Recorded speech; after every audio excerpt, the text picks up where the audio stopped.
Ayun, si Lego ulit at saka si Red One update dun sa oil cooler natin. So, may problema.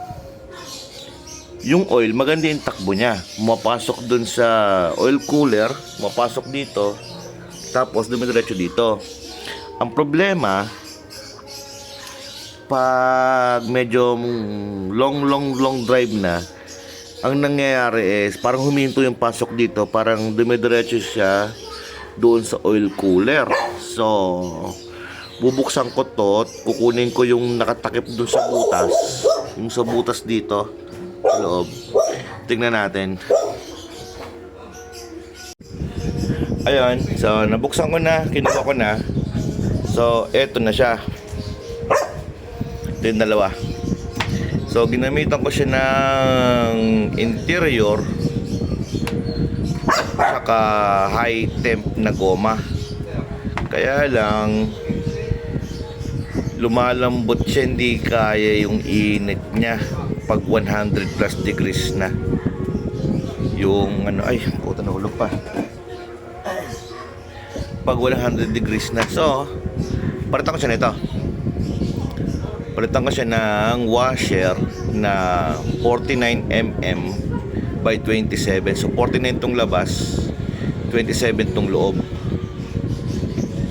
So ang mangyayari, instead na ito yung patatakip ko doon sa butas, tapos sisiksikin siya ng filter, ito na yung gagawin natin.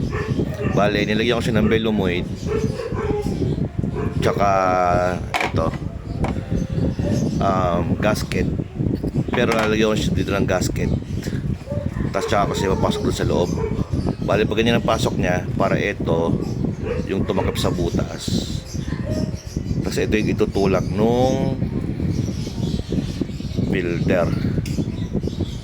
So yan, testing natin. Alright, napalitan na natin. Yun. So kakabit ko lang ulit. So naka-atras yung langis niya. Tingnan natin ngayon yung pasok ng langis kung maganda. Start lang natin. Tingnan natin pasok ng langis kung maganda. Ayan. Okay, paano mo lang singaw? Diretso naman. Good. Ayun na, pumasok na yung langis.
So ayun, mas maganda nga talaga yung bakal. Ito, so kung kayo yung magko-convert, lalagyan nyo ng oil cooler yung mga RKS nyo, huwag kayong gagamit ng ganito na goma.